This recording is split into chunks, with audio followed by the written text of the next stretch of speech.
បាទសួស្តីបងប្អូនអរគ្នាបាទក្រោយពេលដែលអាដាមប្រាក់សខុនលោកបានបង្ហាញអំពីកិច្ចព្រមព្រៀងរវាងកម្ពុជានិងថៃពាក់ព័ន្ធទៅនឹងហៅថាឯកសារព្រមព្រៀងសន្តិភាពដែលនឹងចុះហត្ថលេខានៅប្រទេសម៉ាឡេស៊ីចុងខែនេះយើងឃើញថាប្រជាពលរដ្ឋជាច្រើនបានអបអរសាទរបាទដោយសារតែយើងសង្ឃឹមថាសន្តិភាពរវាងកម្ពុជានិងថៃនឹងឈានមកដល់ធ្វើឲ្យប្រជាពលរដ្ឋយើងអាចថាវិលត្រឡប់ទៅទីលំនៅរបស់ពួកគាត់វិញដោយសុវត្ថិភាពហើយយើងក៏លែងមានការដូចថាបារម្ភខ្លាចមានការទម្លាក់គ្រប់ឯងអីបន្តទៀតឬមួយក៏មានហេតុការណ៍ផ្សេងបាទក៏ប៉ុន្តែទន្ទឹមនឹងការលើកឡើងអំពីការអបអរសាទរនេះក៏មានការក្តីបារម្ភផងដែរថាតើការអនុវត្តកិច្ចព្រមព្រៀងសន្តិភាពនឹងវាយ៉ាងម៉េចហើយវាធ្វើឲ្យយើងនឹងរក្សាបានអ្វីដែលជារបស់យើងដូចជាទឹកដីប្រាសាទភូមិយើងដូចជាព្រៃច័ន្ទនិងជោគជ័យដែរឬទេឬមួយក៏នៅពេលដែលយើងមានកិច្ចព្រមព្រៀងនេះវាធ្វើឲ្យប្រាសាទហើយឬក៏ទឹកដីឬក៏តំបន់ដែលជាទ្រព្យសម្បត្តិថាទឹកដីរបស់យើងនឹងវាបាត់បាទដោយសារតែយើងឃើញហើយថាថៃភាគច្រើនគឺអត់សូវគោរពអ្វីដែលជាកិច្ចព្រមព្រៀងនៅលើกระดาษទេបាទឧទាហរណ៍ថាយើងថាយើងរក្សាបទឈប់បាញ់យើងកិច្ចព្រមព្រៀងយើងឈប់បាញ់គ្នាក៏ប៉ុន្តែថៃខ្លួនឯងអត់បាញ់ប៉ុន្តែវាដាក់បន្លាលូអញ្ចឹងណាដាក់មីក្រូចាក់មីក្រូរាវមីនឈូសឆាយដីជាច្រើនបាទអញ្ចឹងមិនថាធ្វើឲ្យកម្ពុជាយើងប្រជាពលរដ្ឋយើងគឺពិបាកទុកចិត្តត្រង់ចំណុចនេះហើយដែលធ្វើឲ្យមានការលើកឡើងថាប្រហែលជាយើងចោះកិច្ចព្រមព្រៀងសន្តិភាពទៅវាបានតែកិច្ចព្រមព្រៀងហើយមែនតើហ្នឹងគឺយើងដូចយើងបានសន្តិភាពមែនក៏ប៉ុន្តែយើងបាត់បង់ទឹកដីដូចជាភូមិព្រៃច័ន្ទភូមិជោគជ័យប្រាសាទមួយចំនួនដែលបងប្អូនយើងមួយចំនួនយល់ថាត្រូវបានថៃគ្រប់គ្រងក៏ប៉ុន្តែខាងកម្ពុជាយើងថាយើងគ្រប់គ្រងអាហ្នឹងខ្ញុំអត់និយាយទេថាខណៈគ្រប់គ្រងប៉ុន្តែខ្ញុំចង់និយាយថាតើកិច្ចព្រមព្រៀងចុងខែនេះចុងខែតុលានេះវាមានផលប្រយោជន៍ឬក៏ផលខាតអ្វីខ្លះបាទគាត់លើកឡើងថានេះគឺនៅពេលដែលយើងចុះកិច្ចព្រមព្រៀងយើងបានបត់ឈប់បាញ់មែនបាទយើងបានបត់ឈប់បាញ់មែនក៏ប៉ុន្តែយើងទឹកដីវាបាត់ហើយ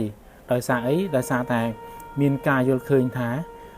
នៅក្នុងសង្គ្រាមច្បាប់សង្គ្រាមបើសិនជាអ្នកណាវាយបានកន្លែងណាគេឈោះជើងនៅកន្លែងនោះគឺជាទឹកដីរបស់គេហើយកងទ័ពថៃកាលពីប្រហែលថ្ងៃមុនក៏បានលើកឡើងដែរគេបានកាន់ដៃគ្នាដើរនៅភូមិព្រៃច័ន្ទជោគជ័យយើងណាបាទអញ្ចឹងទៅគេបានអះអាងដូច្នេះអញ្ចឹងហើយនៅពេលដែលយើងចុះកិច្ចព្រមព្រៀងសន្តិភាពធ្វើឲ្យបងប្អូនយើងមួយចំនួនយល់ថាបានសន្តិភាពមែនក៏ប៉ុន្តែបាត់បង់ទឹកដីអញ្ចឹងហើយបានជាខ្ញុំសូមបង្ហាញការយល់ឃើញបន្តិចថាតើបើសិនជាយើងបានកិច្ចព្រមព្រៀងជាមួយនឹងថៃដោយមាននាយករដ្ឋមន្ត្រីម៉ាឡេស៊ីដែលជាប្រធានអាស៊ានធ្វើជាសាក្សីចុះហត្ថលេខាហើយប្រធានាធិបតីត្រាំគាត់ក៏ចុះហត្ថលេខាលើឯកសារកិច្ចព្រមព្រៀងនឹងដែរថាតើយើងបារម្ភត្រឹមណាហើយយើងគួរថាមិនសូវបារម្ភត្រឹមណាបាទការបារម្ភអំពីការបាត់បង់ទឹកដីជារឿងធម្មតាទេបាទគ្រាន់តែថាកិច្ចព្រមព្រៀងអ្នកខ្លះក៏យល់ព្រមអ្នកខ្លះក៏អបអរសាទរអ្នកខ្លះក៏មិនសូវអបអរសាទរដោយការភ័យខ្លាចបាទការលើកឡើងមនុស្សមួយចំនួនជាពិសេសខាងអ្នកដែលគាត់ប្រឆាំងហ្នឹងគឺថាសូម្បីតែនៅអ៊ុយក្រែននេះគឺថាគេមិនសុខចិត្តឲ្យបាត់បង់ទឹកដីទេអ៊ុយក្រែននេះគេរងការវាយប្រហារពីរុស្ស៊ីច្រើនណាស់ក៏ប៉ុន្តែដោយសារតែអ៊ុយក្រែននេះគេមានការគ្រប់គ្រងពីប្រទេសមហាអំណាចដូចជាអាមេរិកដូចជាអឺរ៉ុបអញ្ចឹងទៅក៏គេនៅឈោះជើងបានក៏ប៉ុន្តែថ្នាក់ដឹកនាំអ៊ុយក្រែនគឺសេឡិនស្គីនេះគឺតែងតែអះអាងម្ដងហើយម្ដងទៀតថាអ៊ុយក្រែនមិនអាចបាត់បង់ទឹកដីទៅរុស្ស៊ីបានទេបាទអញ្ចឹងអានឹងជាការអះអាងរបស់អ៊ុយក្រែនកម្ពុជាយើងធ្លាប់អះអាងដូចគ្នាដែរអញ្ចឹងបើយើងមើលទៅលើអ្វីដែលជាចំណុចសំខាន់នៃកិច្ចព្រមព្រៀងដែលអាដាមប្រាក់សុខុនលោកបានលើកឡើងនេះគឺមានដូចជាការបដិញ្ញាចិត្តរបស់ប្រទេសទាំងពីរក្នុងការរក្សាឬក៏គោរពបទច្បាប់អាហ្នឹងបើសិនជាធ្វើបានល្អប៉ុន្តែយើងកម្ពុជាយើងធ្វើបានកន្លងទៅគ្រាន់តែថៃវាធ្វើអត់បានបាទហើយចំណុចមួយទៀតពាក់ព័ន្ធនឹងការគោរពគ្នាទៅវិញទៅមកជាពិសេសគោរពលើគោលការណ៍អធិបតេយ្យភាពបូរណភាពទឹកដីឯករាជ្យរបស់ប្រទេសនីមួយៗបាទកន្លែងនេះបើសិនជាកិច្ចព្រមព្រៀងហ្នឹងធ្វើបានអនុវត្តបានភាគីថៃនិងកម្ពុជាធ្វើបានហ្នឹងល្អប៉ុន្តែរាល់ថ្ងៃសង្គ្រាមរាល់ថ្ងៃគឺដោយសារហ្នឹងដោយសារអធិបតេយ្យភាពបូរណភាពទឹកដីនិងឯករាជ្យភាពអានឹងហើយដែលជាចំណុចដែលយើងឈានទៅដល់មានការប្រយុទ្ធគ្នាបាទអញ្ចឹងបើសិនជាយើងលើកចំណុចនេះមកនិយាយក៏ត្រូវតែមានការធានាពីប្រទេសអាស៊ានមានការធានាពីសហរដ្ឋអាមេរិកថាតើការធានាបូរណភាពទឹកដីនឹងយ៉ាងម៉េចភាគីទាំងពីរត្រូវគោរពទៅលើអនុសញ្ញាសន្ធិសញ្ញាឬក៏កិច្ចព្រមព្រៀងណាខ្លះហើយត្រូវហាមមិនអោយប្រើអ្វីខ្លះហាមប្រើកម្លាំងដើម្បីដោះស្រាយបញ្ហាហ្នឹងវាអូខេប៉ុន្តែបើសិនជាប្រតិថាប្រទេសទាំងពីរមាន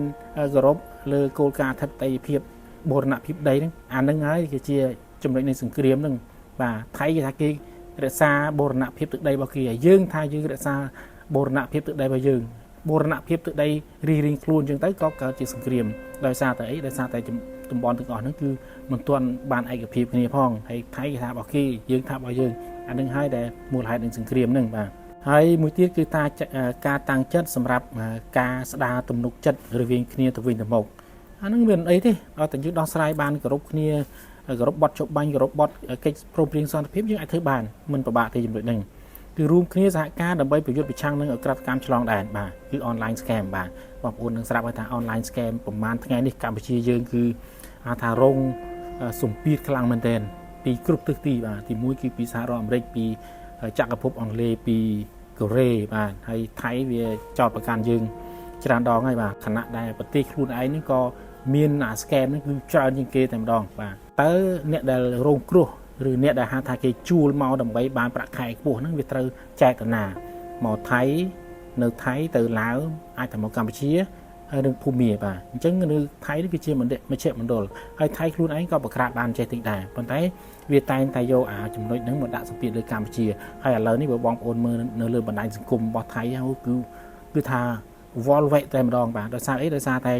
គេយកអករណីកម្ពុជាយើងទៅអត្ថាធិប្បាយគឺថា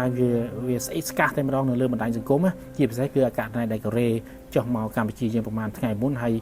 មានការបញ្ជូនជនជាតិកូរ៉េដែលជាអ្នកពពាក់ព័ន្ធនឹងល្បែងអនឡាញហ្នឹងទៅប្រទេសកូរ៉េវិញគឺ64នាក់ចឹងទៅគេយកអានឹងជាករណីគេពេបជ្រាយើងខ្លាំងមែនទែនបាទកន្លែងនេះគឺខ្ញុំមើលទៅគឺខ្ញុំអន់ចិត្តនៅពេលដែលថៃធ្វើអញ្ចឹងបាទដោយសារតែយើងមែនទែនតែយើងមានបញ្ហានឹងមែនក៏ប៉ុន្តែយើងគឺថាយើងដោះស្រាយវាមិនទាន់បានល្អអញ្ចឹងទៅថៃគេយកអានឹងទៅមើលងាយយើងពេបជ្រាយើងបាទហើយមួយទៀតពាក់ព័ន្ធនឹងការបោសសម្អាតមានបាទហើយបងប្អូនតែងតែបារម្ភថាបើសិនជាបោសសម្អាតមានវាដូចជាការបើកទ្វារឲ្យចោលចូលមកក្នុងប្រទេសយើងអញ្ចឹងបាទអញ្ចឹងអានឹងគឺជាការបារម្ភមួយដែលត្រឹមត្រូវប៉ុន្តែខ្ញុំជឿថានៅក្នុងកិច្ចព្រមព្រៀងនឹងគេច្បាស់ជាបានបញ្ជាក់ច្បាស់ហើយថាយើងដោះកន្លែងណាដោះដោយរបៀបណាអញ្ចឹងណាមិនមែនចេះថានឹកឃើញតែកន្លែងណាដែលត្រូវដោះគឺនាំគ្នាទៅដោះទេពីព្រោះថាបើសិនជាដោះកន្លែងដែលជាយុទ្ធសាស្ត្រយោធាធ្វើឲ្យថៃងាយនឹងចូលមកបាទហើយការដោះមីនេះគឺកម្ពុជានិងថៃក៏បានបង្កើតក្រុមហៅថាក្រុមការងារមួយដើម្បីរៀបចំស្តង់ដារអនុវត្តមួយហើយបាទឥឡូវនេះគឺកំពុងតែប្រជុំជាបន្តបន្ទាប់ដើម្បីយល់ព្រមគ្នាថាតើដោះយ៉ាងម៉េចខ្លះបាទដោះនៅកន្លែងណាហើយបើដោះហ្នឹងគឺភាគីទាំងសងខាងនេះគូចូលរួមយ៉ាងម៉េចបាទធានាថាកុំឲ្យមានការដោះហើយយកទឹកដីអញ្ចឹងណាអានេះគឺជាកិច្ចការរបស់ក្រុមការងារបាទហើយមួយទៀតពាក់ព័ន្ធទៅនឹងការដកអាវុធធុនធ្ងន់ចេញពីព្រំដែនបាទហើយនឹងបញ្ជូនកងកម្លាំងទៅ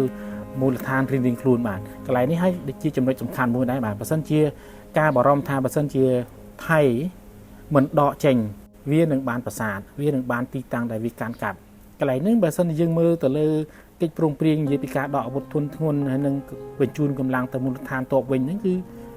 មានន័យថាទោះបីជាថៃវាយបានប្រសាទវាយបានទឹកដីកន្លែងណាមួយក៏ដោយនៅពេលដែលកិច្ចព្រមព្រៀងនេះត្រូវបានអនុវត្តគឺត្រូវតែដកអញ្ចឹងមានន័យថាវាលេងនៅតាមភាសាទៀតហើយអានេះបើតាមស្មារតីនៃកិច្ចព្រមព្រៀងណាប៉ុន្តែខ្ញុំអត់ដឹងថាតើលំអិតជាក់ស្ដែងវាយ៉ាងម៉េចទេព្រោះយើងអត់ដឹងទេយើងដឹងថាគោលដែលអាដាមប្រាក់សុខុនលោកបានបញ្ជាក់គឺមានការដកអាវុធធុនធ្ងន់ពីតំបន់ព្រំដែនហើយនឹងបញ្ជូនកម្លាំងឬក៏បញ្ជូនទាហានក៏ដូចជាអាវុធទាំងអស់នោះទៅមូលដ្ឋានវិញបាទអាហ្នឹងគឺជា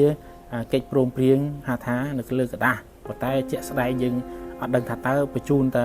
ដកតាទាហានតូចហើយអ្នកដែលការវាឈោជើងនៅកន្លែងណានៅតែបន្តទៅកន្លែងហ្នឹងទៀតឬអត់បាទដូចបងប្អូននឹងស្រាប់ហើយអ្នកខ្លះថាភ្នំទ្របបានតែគេអ្នកខ្លះថាបានមកយើង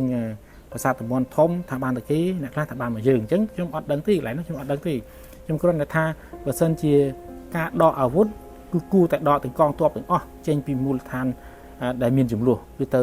មូលដ្ឋានទ័ពរៀងៗខ្លួនទៅចាំដោះស្រាយចំនួនតាមសន្តិវិធីវាស់វែងតាមនីតិវិធីផ្សេងអញ្ចឹងទីហ៊ានទាំងអស់គឺត្រូវដករៀងៗខ្លួនទៅមកទីតាំងរៀងៗខ្លួនវិញមិនបាច់ទៅឈោជើងនៅព្រំដែនទេអាហ្នឹងអូខេប៉ុន្តែខ្ញុំខ្លាចតែថៃវាអូខេប៉ុន្តែមែនទែនវាអត់ដកកន្លែងហ្នឹងខ្ញុំគិតថាអញ្ចឹងបាទពីព្រោះវាគិតថាកន្លែងណាដែលវាឈោជើងជាទឹកដីរបស់វាហ្នឹងហើយដែលជាបញ្ហាសំខាន់ដែលយើងកំពុងបារម្ភហ្នឹង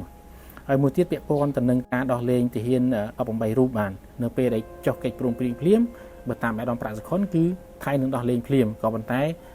សារព័ត៌មានថៃគេបានវិភាគឡើងបែកខ្ទិះតែម្ដងបាទនៅ ថ្ងៃនេះក៏ដូចជាម្សិលមិញគេថាការលើកឡើងនេះក៏អត់ត្រឹមត្រូវទេហើយណាមួយគេយោងទៅលើការលើកឡើងរបស់រដ្ឋមន្ត្រីការបរទេសរបស់គេហ្នឹងគឺថាការដោះលែងទាហានកម្ពុជាទាំង18រូបហ្នឹងគឺលោកត្រាតែកម្ពុជាហ្នឹងគឺបានអនុវត្តអាកិច្ចព្រមព្រៀងផ្សេងចំណុចផ្សេងដូចជាអីដកមីនដូចជាដកកម្លាំងទ័ពដកអាវុធធុនធ្ងន់ប្រក្រាបស្គែមធ្វើទាំង4នឹងបានទើបគេដោះលែងអញ្ចឹងវាអញ្ចឹងណាការយល់ឃើញវាខុសគ្នាអញ្ចឹងណាកម្ពុជាយើងថានៅពេលដែលយើងចុះហត្ថលេខាភ្លាមគឺថៃដោះលែង18នាក់តែម្ដងបាទក៏ប៉ុន្តែថៃថាងទាល់តែអនុវត្តសិនយើងចុះកិច្ចព្រមព្រៀងហើយកម្ពុជាអនុវត្តបានល្អហើយទៅលើចំណុចទាំង4ដូចជាស្គែមដូចជាដោះមានដូចជាដកអាវុធដកកម្លាំងឲ្យហើយមិនគេដោះលែងអញ្ចឹងវាឃើញមានការខុសគ្នាកន្លែងនឹងមួយបាទមួយទៀតពាក់ព័ន្ធនឹងការដោះស្រាយបញ្ហាព្រំដែនដោយសន្តិវិធីបាទក៏ប៉ុន្តែនឹងគឺជាចំណេញរបស់កម្ពុជាយើងបាទគឺជាចំណុចដែលកម្ពុជាយើងទទួលបានផលចំណេញពីព្រោះកម្ពុជាយើងមិនដែលបានប្រើកម្លាំងអីទៅដោះស្រាយរឿងព្រំដែនទេមានតែថៃទេដូចចូលមកចាប់យើងបាញ់កងកម្លាំងយើងហើយថ្មីនេះចូលទៅឈូសឆាយរាវមីនដាក់បន្លាលួអីគឺថាមានតែថៃទេដែលធ្វើអញ្ចឹងហើយមួយទៀតគឺគោរពគោលការណ៍មិនប្រើប្រាស់កម្លាំងដើម្បីដោះស្រាយបញ្ហាបាទនេះគឺជាចំណុចសំខាន់ដែរបាទបើសិនជាមានបញ្ហាអីចរចាគ្នាជជែកគ្នាដោះស្រាយដោយផ្អែកទៅលើឯកសារអានោះគឺរឿងល្អហើយមួយទៀតពាក់ព័ន្ធទៅនឹងការអះអាងជាថ្មីបដិញ្ញាចិត្តរៀងខ្លួនដើម្បីធ្វើយ៉ាងណារួមគ្នាក្នុងការអភិវឌ្ឍប្រទេសជាតិឲ្យទៅជាប្រទេសជិតខាងអចិន្ត្រៃយ៍ក្នុងការស្ដារទំនាក់ទំនងប្រកបដោយភាពឡើងវិញនាំមកនៅ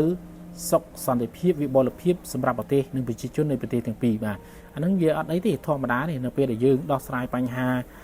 ចម្បងពីមុនហើយគឺយើងអាចឈានដល់ចំណុចនេះហើយបាទមិនមែនជារឿងដែលថាពិបាកធ្វើទេបាទសម្រាប់ខ្ញុំវិញខ្ញុំគិតថា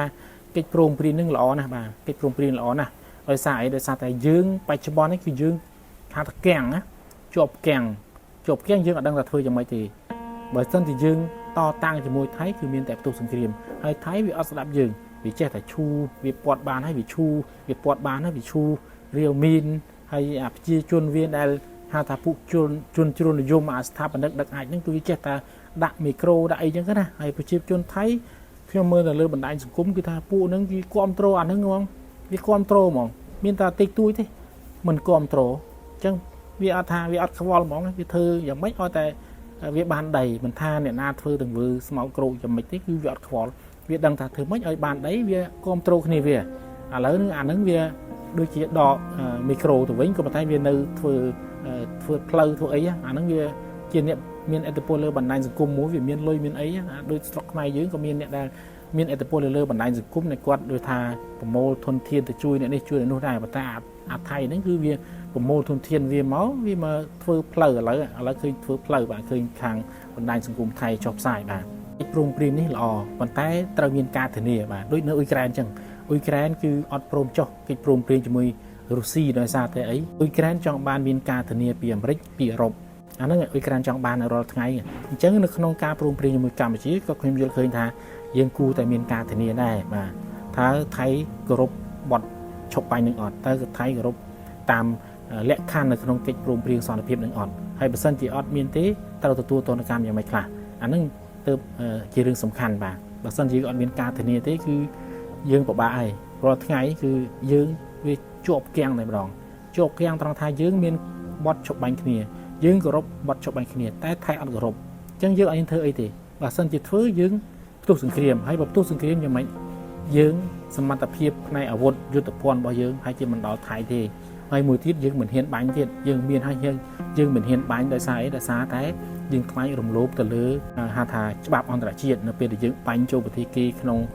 ហៅថាអាវុធធុនធ្ងន់ណាមួយនេះគឺវារំលោភប៉ុន្តែថៃវាបាញ់បានវាប្រើយន្តហោះ F16 Gripen មកទម្លាក់លើដីរបស់យើងវាធ្វើបានតែអត់មានអ្នកណាថាអីអញ្ចឹងយើងជាប់គាំងទៅនឹងបទឈប់បាញ់គ្នាហ្នឹងតែថៃវាអត់គោរពកន្លែងហ្នឹងដែលពិបាកបាទ